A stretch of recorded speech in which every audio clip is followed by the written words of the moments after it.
bo hendu hen lepo osi nu egbeto singa sinsan bo be popo lepo bo be do baba sin alome bolo atoni gbo won lanu apon wi ite pon wa po ayina do hon bo e o so le ko wa so pe po me epo lepo de ah yan se nde gba ngbon iro o me awe kuro o hon me aholu aholu si ansi o suku o wo ne tere ma nule e jo kata do o to ro me e ma ko agbago kan re yele e ma ko yi e me po ye wa hon me bo akun lo ete jijo ah bo san to ro po me bo me awe na ku aholu o su tewe wi mo do ete bo de pe bule iro agbago kan le me ho e o suga e me po yo se ta pre lo fren kacha kun ye hon me bo so se yo su do ah ta pe no ho lo me kun lo bi e ho e ga na he me so yi ye to ma je yo po le sin alo me bo ye bi ba iro de go ye pero bo yi yinu de ka wa jo bo bla do ye bo ye ma monukun je me yinu a doku to ro me hori ni kem do ho logo kanji yinu a mo ta pe ndo yewe no de mi do ayo jirai ho ina ka mo do ah yinu ndo ho yi mi na le pon ini ne mi kaka je so ye je same ta pe nazi bura to mo na baba eton aboni afi o le wa lo alote irun baba na do mi bo ba igunle ena le ko a ta pe mi ka ho ro kan bi o ya maka do ho le ho ne de mi le mo lo di lepo eno ena chena wi di mi mo ai hadi mo ba ye te ka e wa je pe ro po yo ado oku de ro me hu lo maka o le ko ne mi ka hu me mi ton le ko ku lo ma le ko alote mi na o du ko di me le ko do ho kaka mi ma mo ho do hovo o ta pini ye wo ken mo o da mi juro na do ni suma mo ho e yo a mo ho mo mi do na mo ho o ye ro do ho bo ero yon mbo na yi ni bo so do tro me ho lo le wa ne mi re de mi dam mo fonti e boya ma wo na se hin ho lo wa nugbo ejo edo we bo so yi e mo to aguri o le po ho yi bon na mi na ba iro bo kono mi aso ko iro ma bo kono lo mi na go iro bo me ho re ro to me bo to ro mo ba iro e wo na wa di la ye na mi bo na de mi je na mi nukun mo je nu me plado me ho ro go bo kono wa bo iso ko bo ayisi bo iro bo kono wa do me ho de ho do fa te fi lo miniti o we vi lo re me we ko lo te ba ro tu e du bo e du bo ro ku bo na mi na ba iru ero avo le ran sama bo yin yo sa fo bo afo do afo gbe nu yin o ku bo we vi lo me lo yin na dise bo na le sun we ku nugbo yebo sinde yesebo sindeji bobo kono boso baide na baigun ngwezo mi nyambo na bo kono le mi zi alo na kumada bo zi alo nfa ro mi la bo zi abo na bo kono le ye bai mo nugbo bo okugoro iho fide we eja ero alangba ku de me an we dadwe de fide han ni ro e flete ni bo nugbo ton yezebo vi bo se we vi bo te dadji nu yo to no memenya we do de pele memero po apon kaka woro wabo nu e na mi na be ni nu jo nu ro me wa ye na no gbogbo ayi na hon we po ye na no eyo me ho po to me ta pinu an do ko ton to me de ta pinu se mo pon e fon o ble o me je ye ro mu wa si ayi me ho me ble o na no bai gun menu anu ka ho ro bi o me ho ri po adora do ho de ru flen ro an do na mi bo yeze nu na zere ru nu kon ni ai do nu bo alo jego iro nu bo mi ma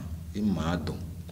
ye ro yen hume ho le pe mi pon kaka bo lo me ro po de no na mi nu yen lo yi mi hume ne nu yen na po do mi me ne ro na mi bo mi no do de ka yen hu e ma nga gbe ra yi we so mi bo be se so ah hey mi ti ado ho ma iro to ko we ni o su de ate so ba di o su ma so nyira ye do we go do ya nu ko me ho le kuku gbe ro nya e jara yi do yi ten kaka yen na gbe ku de mi ba ni be ni jora mi amo me ko to iru po de po baba to ro fi na mi agun lo mu do nu ma me wa bo ye na do mu do o so je aye na ho e ko ira yo plan wa be plan wa e ze po le bo ze ra ye ro me ho ni ro na nu toji bo to na do mi o nu gbo ton o ye ku meji me baba tape nu ton e wa do aholo bo to lo wa fa bo ami o bo e ze toro o fa si alo me we ne no to vi le po ye nu aya je me bo ado bo kono le pa bo kono le sin o ye mla bo hajia bo kono e ya o je fa mlaji o fa osu e je se ko e pe no mlaji pe mi do mo bo yan boru aboya bo chiche o nu yo de te karo ya kuma jime bo mi na do nu me poto mi tole bo kora klasu sio era chera mi gba ami bo fifa na wa ami nde ma no si vu me to mi wa nu yo de do ya kuma jime na de wasu de mba ide me na de olokan mo san pro gando we vile si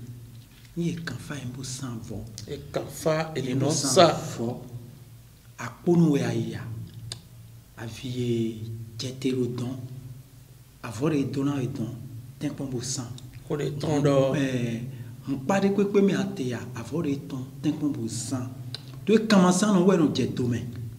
ki kambo 600 me lona yi no kon jawe forcé bon o foto mo la 50 bon kuna honi dana honi azona honi fo o fona honi ya o ya hein bokule po pata ina honi bon fifa de no ton son fa no ya sin zume na no poepo ami ye kumeji no ye de me ero me ma wazi vu me no po mi le poplo na do khonu bona atunga na do khonu bona me da oche blando khonu bona me le 2000 tori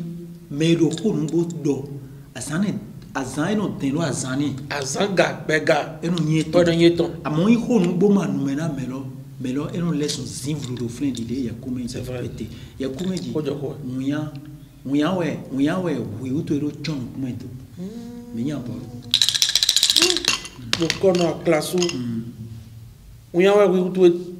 eze nu kuma la bize tian imi o je o sin le me ndo nde we du bo khomera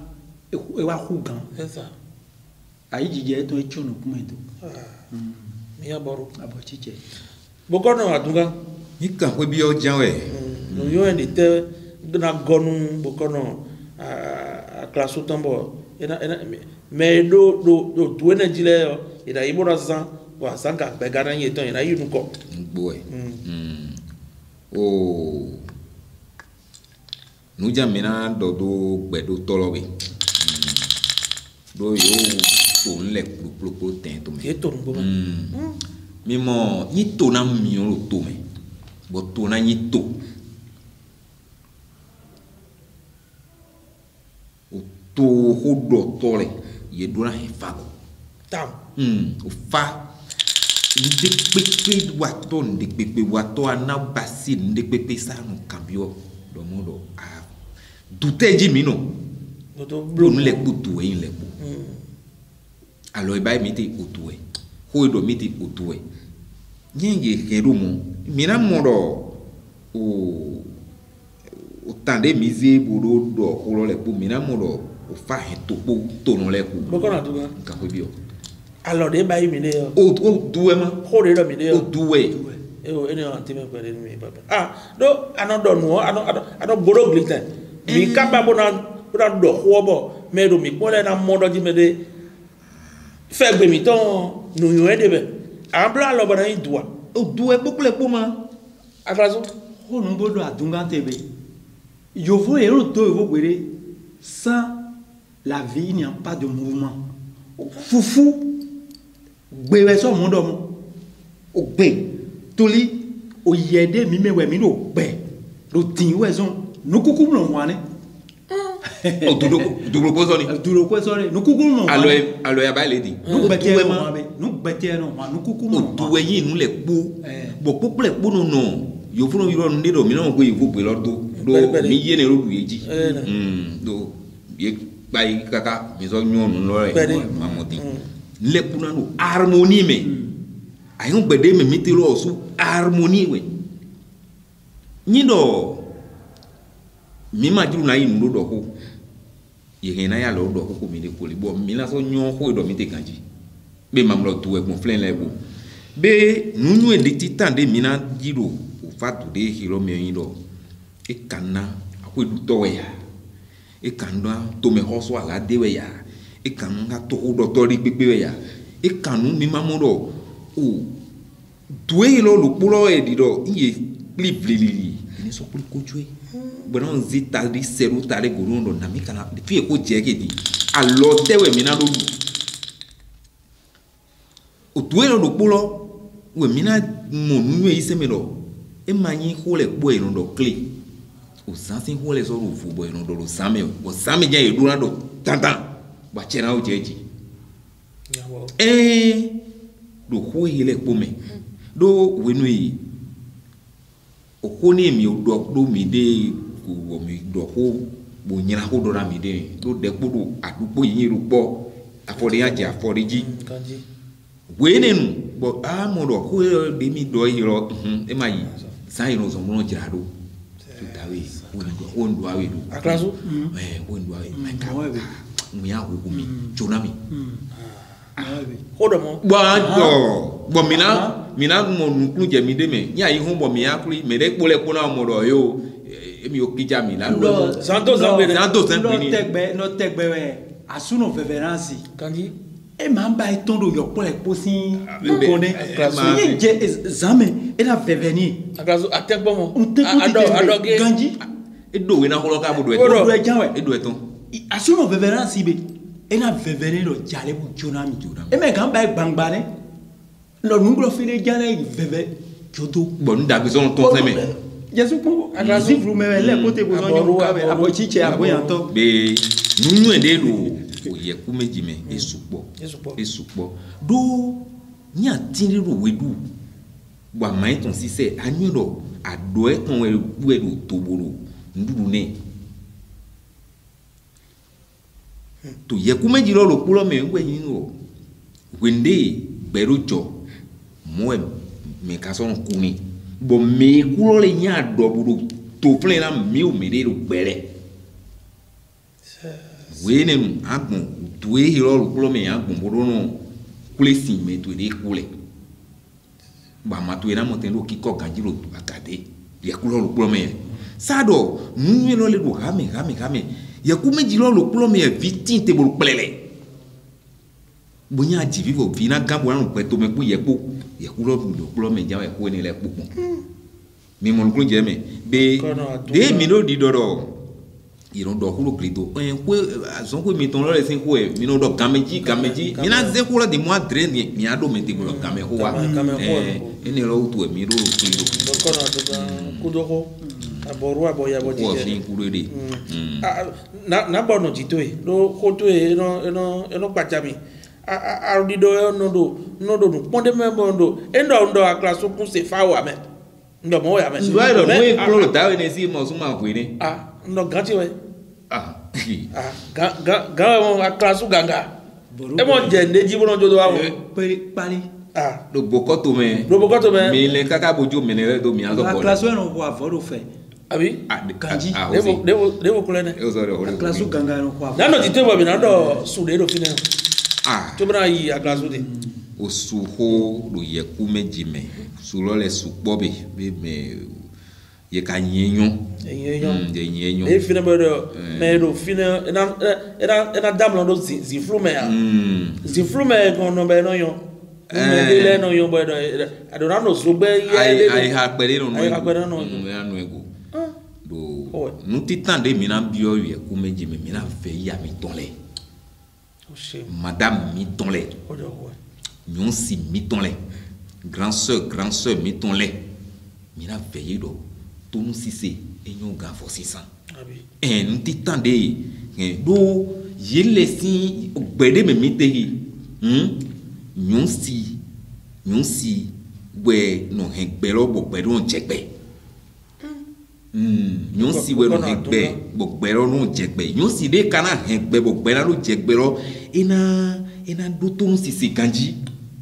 ye tonto le ma toto le ina c'est tout bo tout nous si c'est lo me fait nous dagbele nous tonson me ko ti ma ye mi si do apare kwenyi do o kusi asigné c'est tout na souhaiton là iwe e ma wa de ite ke zo ke wa de bo janu ku nya su to do no fi jali no bo su ti ta de dina do di do ko ene le meni mo do polo to no sise e do e bio ye ku meje bio lo peto ni no se to no memo mo nya we no apon ko to na do ye ku lo polo me we do fo gbode gbe do mo re manase o fasin gbe tudo assim que o cara só é do eu só domo o só domo claro do revogar vi todo se se ele poeira me e na do wadide ma nyona ye ko meji no o nukuku dudu e ma nyon e do mo tin ado bo no gbe ti na do do no ye do yo bo ku transfer bo yo amon la kuku to mbo ase bo dudu e den kabi aro na mo bo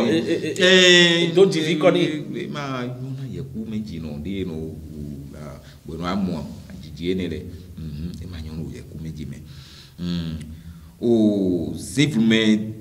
$10 mi o do ene la yi kabi na do sanson gangan ene e ma nyon afian ku sin la ene le e ma nyon ni dans la les pépé ma nyona ye ku meji no dudu o sahel pépé ma ka nyona ye ku meji no dudu o ambe nu yu bravo nu yu to pe ne le osu ira ya iha do ku ne le ko kabi nu venya gbegbe ne ira ya iha do o ku ne le na o ye ku meji no lo le su ganzin la dudu ne le asela so de ma de me ma asela donc ya ma no son san kanji o ne le e ma nyona ye ku meji no bo kono classe na lo su esu e bo na gwa lo mi ro ko lo me ado de bana gonu bo kono atunga de atunga odo oho dido osi somi esi somi be ye ku meji dalo tana do zume me ne emu du boma ye boma du fina kudu e koja do ye ku meji me ye ku meji nyedu ahanu bo supo bio ahan lo me ni manu bablo e jenu me jawe e bokora classo ni ede do polile me o ede me o e san du boma le ban du boma e boma du vina kudu ça ni so boma du e na be homede flin bo homero e na sin gbegba to e boma when po jesu etombo edudu po homelo bewe ro hojai po chono kumento ya kun duro amore chono kumento ko le po chono kumento imitron fle mene e mo kokulu asu ma to idon we ado edo akanu bo ne jeme ine jeme abaigba mene ahawe ya osinwe ya atanwe ya atan imene ido omuiwe kuje omuime e manazan ino omuiwe kuje atame ka esupo kuje atame e mana fu no sonu kumele brando emi ofu no seme e mate sonu opo e manu ye nu jenu me na jenu me ni e na do nde wi ajimbo nde vu na wa je no me bo wi wa lo na glo ololan e manu e ve gbidi gaji o jesu eton le e ve gaji me ne e ma da asu chiosi e ma e wo su nyonde o asu okudo e ma mo bo ada nyonde o sunde asi o sokudo e ma so na da ye kumeji o surale esu ai de no hlena ku vito ene le ba glen na ku vito na ni le bu ene le anu nya kan pa we e ma anyu nunca mo koton le manyu même et na itio kon ya le e ma yon e ba yuro me ma me ne de ma yon ni so ya kuma jime de gbedi boko na classe bon o vodun de tele ka si ren bon no inu kon ni me ro poli ne le di mais ne ina so gohore na ko flen abiku deme bo sinyegbe iya mi to le ka so flen mais de o duene dalo tanado o fe kabi ete duene kabi duene ete rozume ka duene gona du ville vode do due tome mais ne ina wa tete abiku deme flen bon ina le abiku si en woni toli akweton ni gba bledo enu come eduna yuro de donu titengbe toli ina mo de do zinvru men dele me titengbe no me sende ina sinle ina sin kuvito le eduna sin kweji blonda do kuvito le ojubo ena no gundo fina ena gundo fina do kweji ena no gundo fina but no ne maka na do ya ne abi ena do ayo abi ena ko mo ya to si de glin do ojubo lo gangan abi yo home ena do ne amo sun de ro de ena do amba po don ton le hanta bako de o sona ku vito yeze gobo babo sona ku vito ya men di mo ji ne ma ino hanta file fo nye do no le do presento me ma nyo e do ko nu pe po ye po ni bokono atunga ajangon de nu a classe zero naji ulo do dani a classe ni ma dandan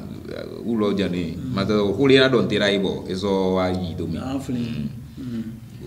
iro mulo mi ka so trofeo do yeku meji no le dide atunga do e mo zonzan fire so di chiodo tamle e mo doyology e di chiodo holome e ma zan ho ene me tous volets ka so do jawe ko na classe fire mi le di do ko mi ton ko be e mi ze korono we agbaro ko modi bo ze korono do po boy ko di ti o debe e ka na do ko we go me abi e na do ko ne korono ne de bu me abra iti ko ko tawe abi ne na blo dolo bo ze cholo do dolo mete e ma amlo kholo e na mlo akpato to yin kholo mi do a ira plan mo ira plan me ho lo le me o basi o lo gbe flen ira plan jawe o ko na do na mi go si eneleji o telepo osturo ye kuma jino ko bosube veillée de prière mortuaire ye te conseiller dans le liman iblo titan sans saison loko de me hole no pli boko na duka ka ko bio te do e de bodoro veillée de prière do ni mi jan di ti o ple de mi no blo zan bro ho zan egbe e wa veillée de prière egbe ba mi no do prière ba les examens kaka ba no ko minuit 1 heure yo mais ye ku si bio do to mele ni no la de na agbe no pli bo inu nu ale ru po ene ni ma kuri kumblo ye na blu ye na blu bo azon do ko bo wande mi no ko do vodun leji vodun to ho flen bo sian après kuito kaji to ho flen bo sian do akaso do kuito le na re vodun mi to gbadu e do flen bo ye ku meji me bo sian atuga gbadu le su de me e do fi bo sian no flen ma be ku meji no do na ya wo anu do afun ni ma wo hu eyin we to ehun ya wo ma no ni ti e na ya wo blemu bo placer no e na placer ton le kaji dudu a so deme bo sian yin sa do o tan vodun dudu a bo flen nu ra lopa flen bo ko no le sian yin na do ni lo ye ku meji amo e mu no nyina do ye afeju no so eno ye nu ku ye to nyon no eyon yin je ku meji no ye je filo ba iswa me gbongo do ne ye na to we amon ku lu nu ku yeto amon yo si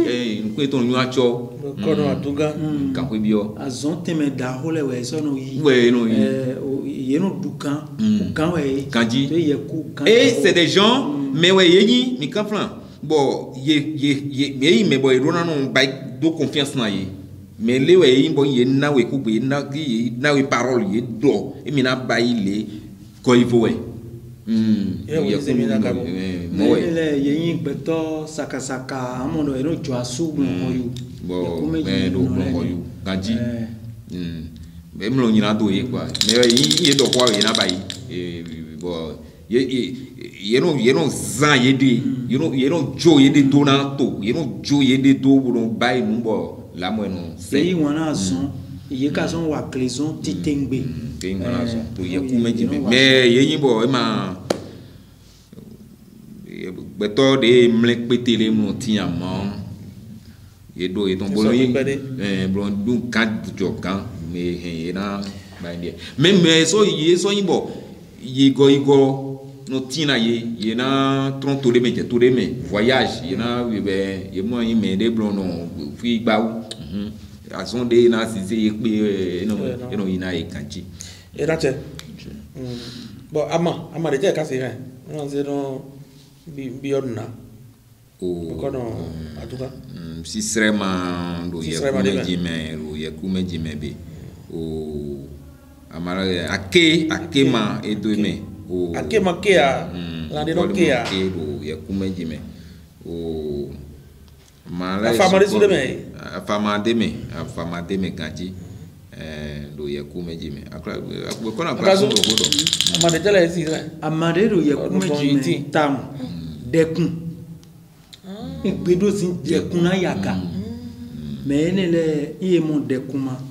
o wazoro de jibro san fona e flen amo we ganji anton ye de rai ni so gbe atin flow flen kan flen atin sin lian le mi jale mo atin sin kan le flen atin flow flen boy ran do wazon de la e boy ran do geze ten ganji ye kumeji no se gbe yina kande ru flen boy do na suna ye kumeji no tata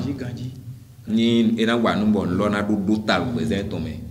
e do se gbe yina kande flen boy do na suni bo dia trai to ni alo polo son sume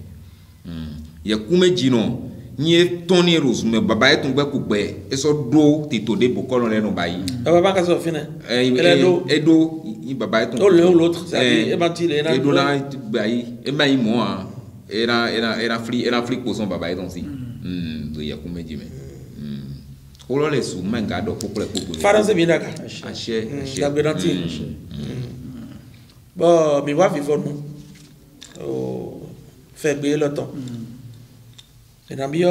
a classe ho de mi do di ni ndo e kana yulo we bo ancien ro file e te di si lo ire ye na iro mi bo nasio ran hogbon pot no wa chache bo et na iro mi do wa lokan 96 00 90 a classe ganga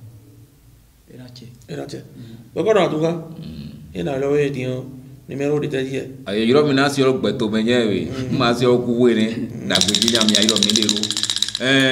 96 65 92 55 ye iro atunga era sio ba bino gbeto do pro komito do mi be gbe do ben si mi be o mi le fo mi na to be mi do bin kudo fe be pipon do eleyi wode fonu mi ala se titore voa era je oli meji me na do wode fonu era che